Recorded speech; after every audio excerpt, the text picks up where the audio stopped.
David, I think something's wrong with me. I whispered those words to my grandson as I gripped the kitchen counter, fighting off another wave of dizziness. For months, I'd been getting weaker and more confused. Everyone said it was just age catching up with me. Everyone except David.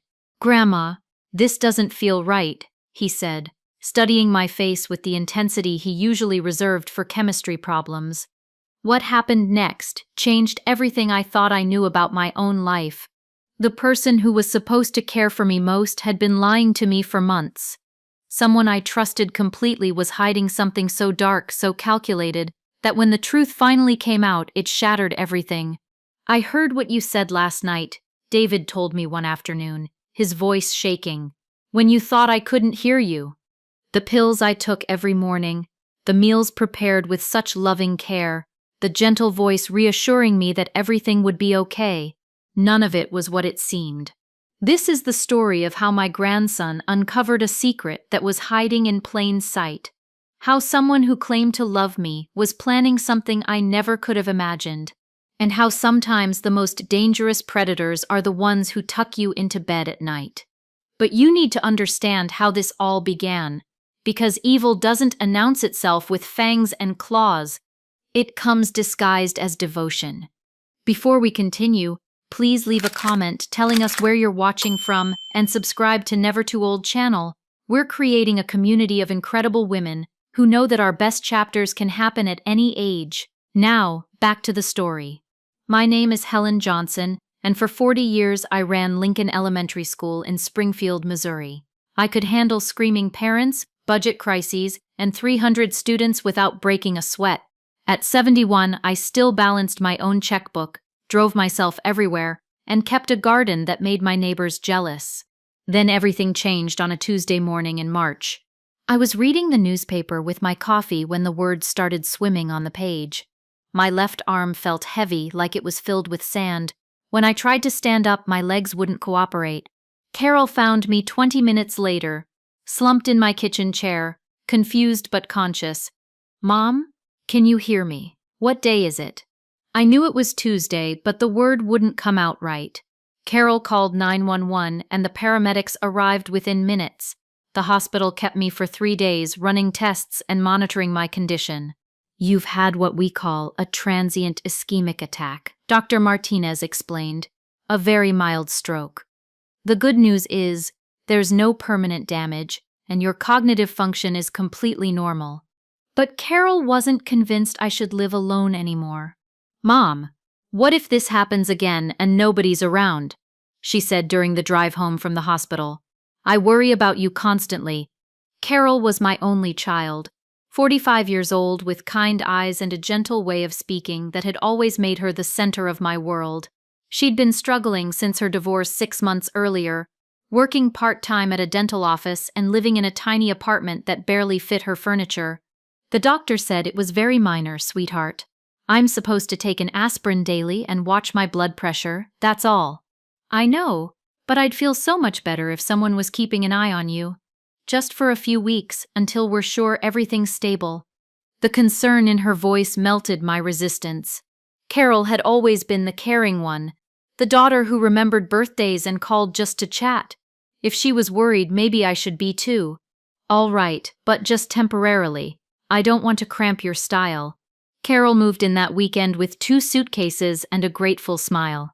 She set up in my spare bedroom and immediately began what she called organizing for safety. My pill bottles, which I'd managed perfectly fine for years, suddenly became a source of concern. Mom, these labels are so small, and you have so many different medications. What if you accidentally take the wrong dose?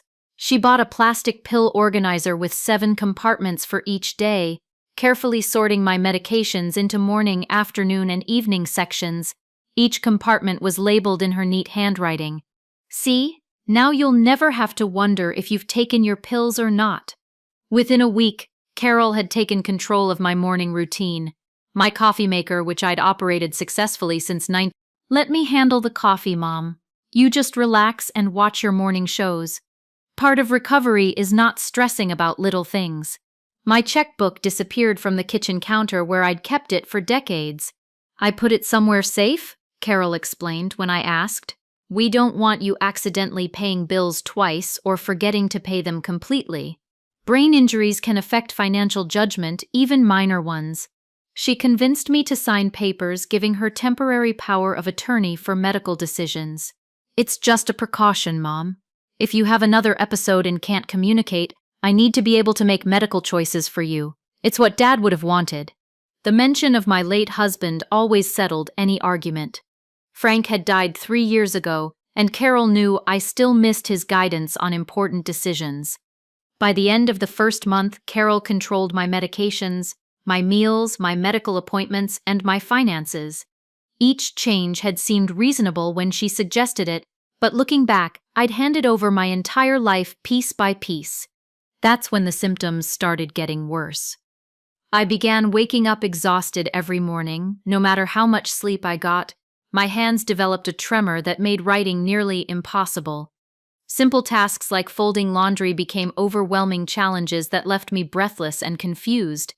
"These are normal after effects of your stroke, Mom," Carol would say whenever I complained about feeling worse instead of better. "Recovery isn't linear. You have good days and bad days." But the bad days were becoming more frequent. My appetite vanished almost completely. Food tasted metallic and strange, and eating required tremendous effort that left me nauseous. Carol blamed my new blood pressure medication. "Loss of appetite is listed right there on the warning label. But you have to eat to maintain your strength. Let me make you something gentle on your stomach." She'd prepare bland soups and soft foods, always adding what she called healing spices that made everything taste bitter and medicinal. I'd manage a few spoonfuls before the nausea became unbearable. The worst part was my mind. I'd been sharp my entire life, quick with numbers and details. Suddenly, I couldn't remember conversations from the same morning. I'd walk into rooms and forget why I was there. Words I'd used confidently for decades would disappear mid-sentence. "Mom, you asked me the same question 3 times in the last hour," Carol would say gently. "And you tried to pay the electric bill twice this week. I think we need to discuss increasing your medication with Dr. Martinez." I wanted to argue, but the evidence was right there in my own handwriting. Multiple checks to the same company, notes I didn't remember making, appointments I'd apparently forgotten. By the 3rd month, I rarely left my bedroom except for meals. The walk to the kitchen left me dizzy and weak. Carol now brought me pills 4 times a day, explaining that my doctor had adjusted the dosages to help with my increasing confusion. "The most important thing is that you're safe and comfortable," she'd say, adjusting my pillows and dimming the lights. "Just focus on resting and let me handle everything else." I stopped questioning because my questions sounded foolish even to me. I stopped trying to manage my own affairs because I clearly wasn't capable anymore. I stopped fighting because fighting required energy I simply didn't have. Everything Carol said made perfect sense. I was an elderly woman recovering from a stroke, and recovery was harder than I'd expected. The medication was helping, even if it made me tired. The rest was necessary, even if it felt like giving up. What I didn't know was that Carol had been slowly poisoning me for months.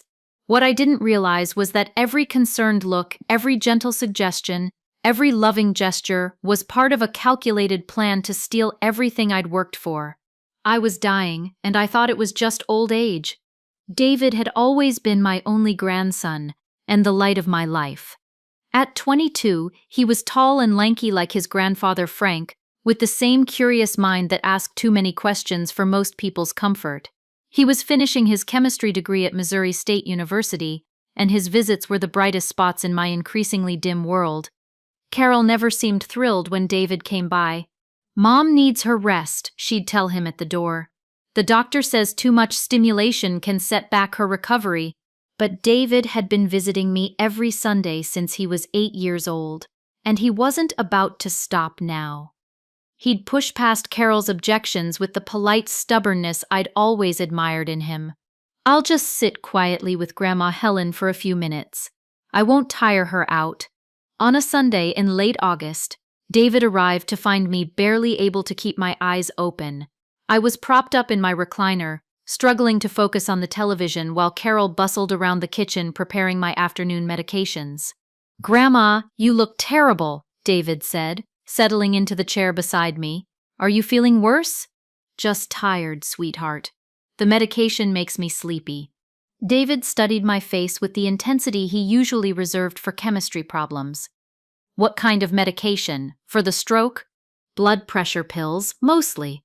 Carol manages all that now. I gestured vaguely toward the kitchen where Carol was organizing my pill dispenser. Can I see them? Carol appeared in the doorway before I could answer. David, your grandmother doesn't need to worry about complicated medical details. That's why I'm here. I'm just curious about what the doctor prescribed. I've been studying pharmacology this semester. The prescriptions are between your grandmother and her doctor, Carol said firmly. Now she really does need to rest. Perhaps you could visit another time when she's feeling stronger. Something in Carol's tone must have triggered David's suspicion because instead of leaving, he sat back down and started asking more questions. Grandma, when's the last time you saw Dr. Martinez? I tried to remember, but the weeks had blurred together. Carol handles the appointments now. Last month, maybe? What did he say about your recovery? I'm not sure. Carol was there. She can tell you. David looked at his mother with an expression I'd never seen before, not defiance exactly, but something close to it. Mom, maybe Grandma should hear directly from her doctor about her condition. Shouldn't she be involved in her own medical care? David, your grandmother had a stroke. Sometimes patients become anxious when they hear too many medical details. It's better for her peace of mind if I handle the communication with her doctors. But she seems more confused than she did right after the stroke. Shouldn't she be getting better by now? Carol's jaw tightened almost imperceptibly. Recovery is different for everyone. Some people have setbacks before they improve. David spent the rest of his visit watching Carol prepare my medications, asking casual questions about dosages and timing. Carol answered with increasing irritation, finally suggesting that David's medical school questions were inappropriate for a family visit. After David left, Carol brought me my evening pills with a forced smile. I'm sorry David upset you with all those questions, Mom. He means well, but sometimes college students think they know more than they actually do. I swallowed the pills obediently, but something nagged at me. David's questions hadn't upset me. If anything, his visit had been the first time in weeks that someone had talked to me like I still had a functioning brain. The next Sunday, David arrived with a small notebook and what he claimed was a school project about medication interactions in elderly patients. I have to interview someone over 65 about their prescriptions, he told Carol. It's for my pharmacology class. Would it be okay if I asked Grandma some questions? Carol looked suspicious, but she couldn't really object to a school assignment. I suppose that would be fine, as long as you don't tire her out. David sat beside me with his notebook open. Grandma, can you tell me what medications you're taking and when you take them? I tried to remember, but my mind felt wrapped in cotton. There are so many now. Carol organizes them for me. Can you describe how you feel after you take them? Any side effects? Tired. Always so tired. And my hands shake sometimes. David wrote everything down carefully. Do you remember feeling this way before your stroke? No. I felt fine before. Well, normal for my age. And the medications help with your blood pressure. I think so. Carol says they do. Carol hovered in the doorway during our entire conversation, occasionally correcting details or adding information I'd supposedly forgotten. But David kept asking questions, writing down my answers with the methodical precision of someone building a case. The following Tuesday, David called while Carol was at the grocery store. Grandma, I've been thinking about our conversation. Some of the medications you described don't sound right for stroke recovery. What do you mean? Well, you mentioned feeling extremely tired and having tremors. Those aren't typical side effects of standard blood pressure medication. And you said you're taking pills 4 times a day, which seems like a lot. I struggled to focus on what he was saying. Carol says the doctor adjusted everything after my stroke. When's the last time you actually spoke to Dr. Martinez yourself? The question hit me like cold water. I couldn't remember. Carol had been handling all my medical appointments, speaking to the doctors while I sat in waiting rooms feeling too confused to follow the conversations. I'm not sure. Grandma, would it be okay if I called Dr. Martinez's office, just to ask about your medication schedule? Fear shot through me, though I couldn't identify why. Carol wouldn't like that. She says too many people asking questions confuses the medical staff. But you're the patient. You have the right to know about your own treatment. After David hung up, I sat in my chair staring at the pill organizer on the side table. 7 compartments for each day, each one filled with pills that were supposed to be helping me recover. So why did I feel worse every week instead of better? For the first time in months, I tried to think like the school principal I'd been for 4 decades. What would I do if a teacher brought me concerns about a student's welfare? I'd investigate, I'd ask questions, I'd get to the bottom of the situation. But when I tried to stand up to look at my pill bottles, the room spun around me. My legs felt like they were made of water, and I collapsed back into the chair, gasping. By the time Carol returned from the store, I'd convinced myself that David was worrying over nothing. I was an elderly woman recovering from a stroke. Feeling confused and weak was probably normal. But David wasn't finished asking questions, and the more he investigated, the more dangerous things became for both of us. The breakthrough came 3 weeks later when David arrived for his usual Sunday visit carrying a small plastic bag. "I brought you some of those peppermints you used to keep in your desk at school," he said, settling into his chair beside me. "Remember how you'd give them to kids who were having a rough day?" I smiled at the memory, though it felt distant and fuzzy. "You always managed to earn quite a few of those mints yourself." David unwrapped one and handed it to me, then took one for himself. We sat sucking on the candy while Carol prepared lunch in the kitchen, the familiar taste bringing back clearer memories than I'd experienced in months. "Grandma, I've been doing some research about stroke recovery," David said quietly. "Most people start feeling better after 3 months, not worse. Carol says everyone's different. Maybe, but I'd like to understand your medication better. Would you mind if I looked at the actual pill bottles sometime?" Before I could answer, Carol appeared with my lunch tray. Bland chicken soup again, with that bitter aftertaste I'd grown to expect from all my meals. "What are you two whispering about?" she asked with forced cheerfulness. "David was telling me about his chemistry classes," I said, which wasn't entirely a lie. After David left, I found myself thinking about those peppermints more clearly than I'd thought about anything in weeks. Why did 20 minutes with my grandson leave me feeling more alert than entire days with Carol? The next Tuesday, David called during Carol's grocery trip. "Grandma, I need to ask you something important. Do you trust me?" "Of course I do, sweetheart. The next time Mom gives you pills, I want you to accidentally drop a couple. Just fumble them when she hands them to you, and I'll help you pick them up during my next visit. Can you do that?" "Why?" "I think something's wrong with your medication. I've been researching your symptoms and they don't match normal stroke recovery. I want to have some of your pills tested." "David, what are you suggesting?" "I'm not sure yet. But please, just save me a few pills so I can find out what you're really taking." Over the next week, I managed to accidentally drop several pills during my medication times. Carol always helped me pick them up, but I made sure to fumble a few under my nightstand where she couldn't see them. By Sunday, I had collected 5 different pills hidden in an old jewelry box Frank had given me years ago. When David arrived for his visit, I slipped him the pills during one of Carol's trips to the kitchen. "I'll have these analyzed at the chemistry lab," he whispered. "It might take a few days." The following Thursday, David called while Carol was at work. "Grandma, you need to sit down. The pills Mom's been giving you contain 3 different sedatives, plus a muscle relaxant that's not even prescribed for stroke patients." My hands started trembling not from medication this time, but from pure rage. What exactly was she giving me? Lorazepam, which is for severe anxiety, trazodone, which is primarily a sleep medication, and something called cyclobenzaprine, which is a muscle relaxant that can cause confusion and memory problems. All of them together in the doses you were getting could have killed you. Are any of them what Dr. Martinez actually prescribed? That's what we need to find out. But first, I want to try something. I'm going to make some harmless pills that look exactly like the ones Mom's been giving you.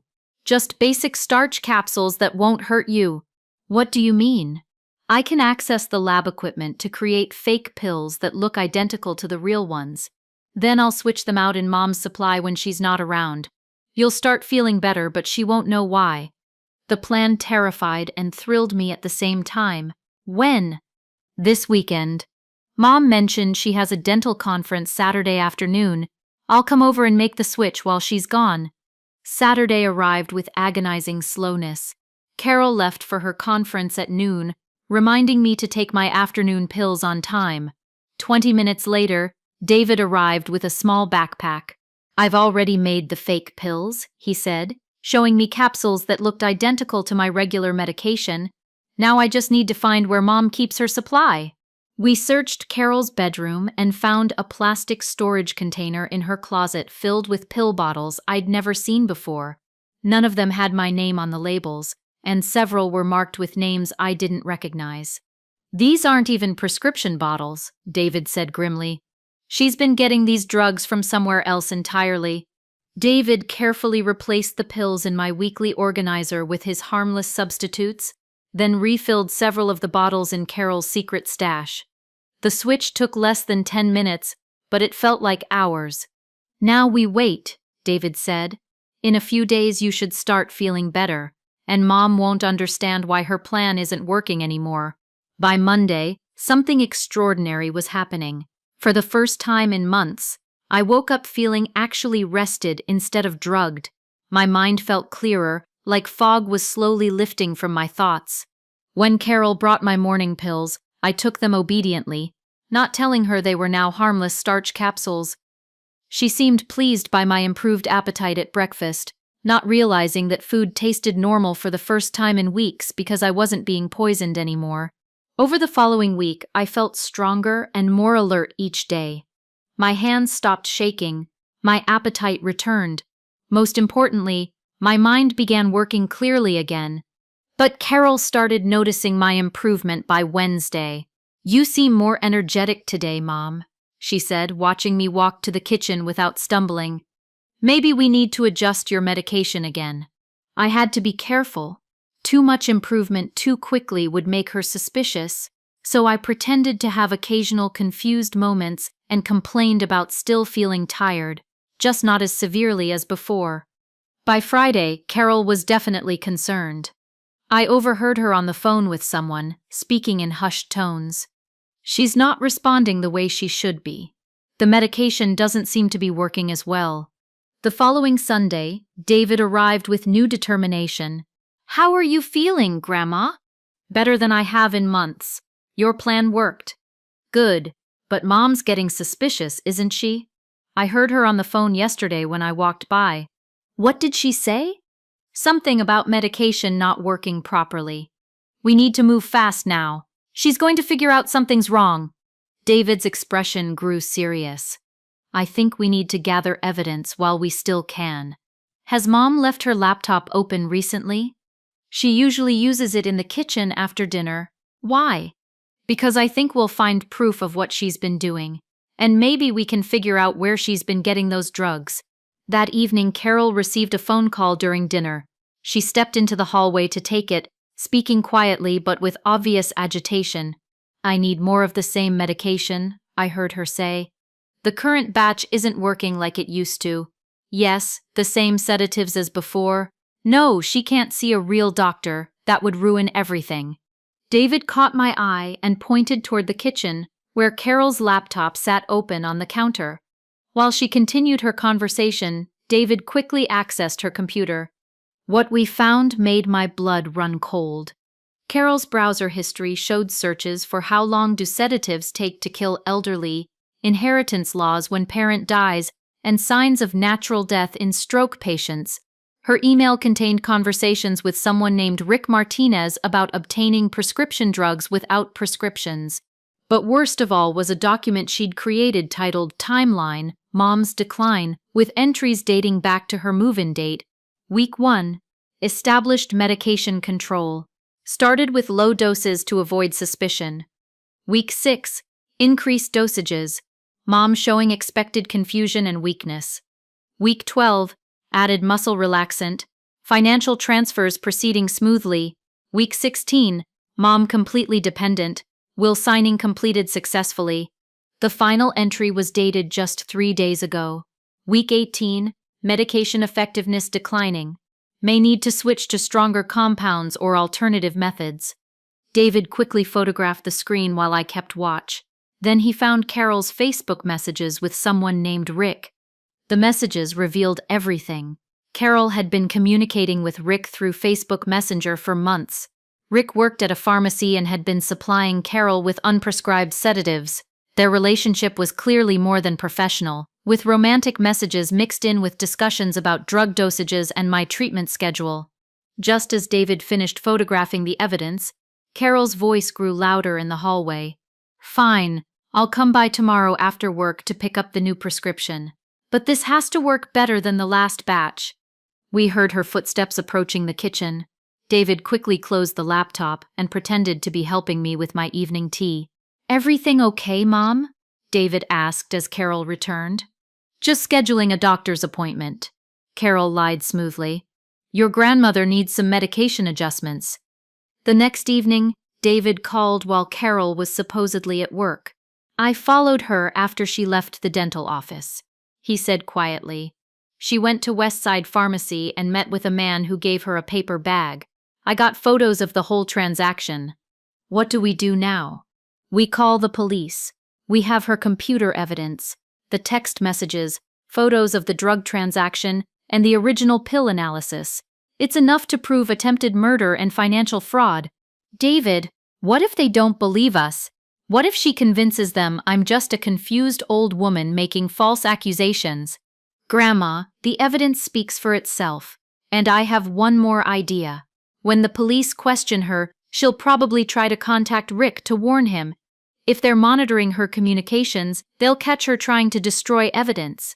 Tuesday morning, police officers arrived at my house with a warrant for Carol's arrest. I watched from my bedroom window as they handcuffed my daughter in the driveway. David had been right. When Carol was allowed her phone call at the police station, she immediately tried to warn Rick to dispose of the drugs and delete their messages. But the police were already monitoring her communications and had arrested Rick at the pharmacy an hour earlier. When faced with the overwhelming evidence, Carol initially tried to fight the charges, but after months of failed plea negotiations, her trial lasted only 4 days. Carol's computer evidence, the Facebook messages with Rick, David's photographs of the drug transaction, and the pill analysis all painted a clear picture of systematic poisoning and financial fraud. The prosecution proved that Carol had stolen over $60,000 from my accounts while gradually increasing sedative dosages with the intent to cause my death. Rick testified against her in exchange for a reduced sentence, admitting he'd supplied the unprescribed drugs and helped plan the timing of my natural decline. Carol was sentenced to 15 years in prison for elder abuse, financial fraud, and attempted murder. Rick received 5 years for his role in the conspiracy. 6 months later, I sat in my kitchen with David, both of us grateful for the quiet normalcy of honest conversation.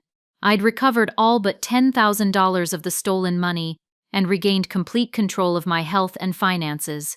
"Do you ever regret turning her in?" I asked David one evening. "Never," he said without hesitation. "She made her choice when she decided to poison you for money. I just made sure there were consequences." At 72, I'm driving myself to appointments again, managing my own medications, and making my own decisions about my life and money. I volunteer at Lincoln Elementary twice a week, helping current administrators who remind me why I loved working with people who valued honesty and hard work.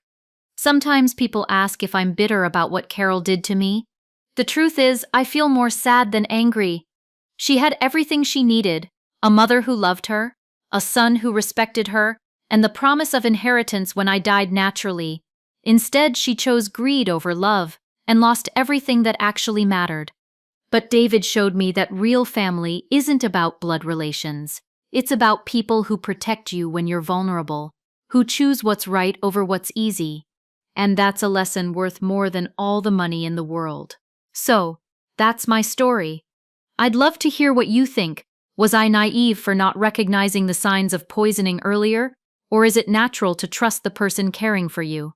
Let me know in the comments and subscribe for more stories like mine.